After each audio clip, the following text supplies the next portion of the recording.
আসসালামু আলাইকুম। আজি ঈশান নিউজত এখন বাতৰি সম্প্ৰচাৰ হৈছে। ঈশান নিউজে কোৱা মতে আচলতে বোলে বাতৰিটো ৰাষ্ট্ৰীয় সংবাদ মাধ্যমত প্ৰচাৰ হৈছে আৰু সেই বাতৰিটো ঈশান নিউজে প্ৰচাৰ কৰিছে। আৰু তাতে কোৱা হৈছে যে ভাৰতীয় ৰেলৱে বিভাগে ইতিমধ্যে সিদ্ধান্ত লৈছে প্ৰায় 10,000খন ক্ষুদ্ৰ ৰেলৱে ষ্টেপেজ বন্ধ কৰি দিয়াৰ কাৰণে, আৰু তাৰ লগে লগে 500খন ৰেলগাড়ী বন্ধ কৰি দিয়াৰ এটা সিদ্ধান্ত লৈছে বুলি এনেকুৱা এটা বাতৰি প্ৰচাৰ হৈছে।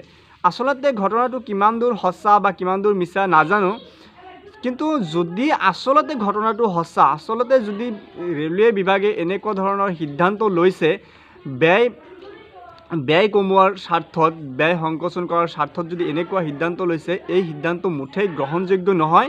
কিয়নো বহুত মানুহ আছে, তেওঁলোকে ৰেলেৰে যাত্ৰা কৰে, লোকেল ট্ৰেইনত তেওঁলোকে যাত্ৰা কৰে, আৰু তেতিয়া তেওঁলোকে কম খৰচত এক ঠাইৰ পৰা আন ঠাইলৈ যাব পাৰে। কিন্তু যেতিয়া ৰেলৱে বিভাগে এনেকুৱা এটা সিদ্ধান্ত ল'ব যে ৰেলৱে ষ্টেপেজবোৰ বন্ধ কৰি দিয়া হ'ব, তেতিয়া বহুত যাত্ৰী তেওঁলোকে লোকেল ট্ৰেইনত যাব নোৱাৰা এটা পৰিস্থিতিৰ সৃষ্টি হ'ব।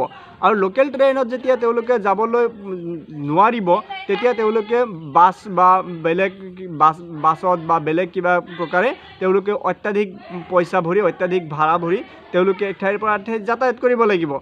আৰু ইয়াৰ কাৰণে যথেষ্ট জনসাধাৰণৰ, যথেষ্ট দুখীয়া মানুহৰ যথেষ্ট অসুবিধা হ'ব।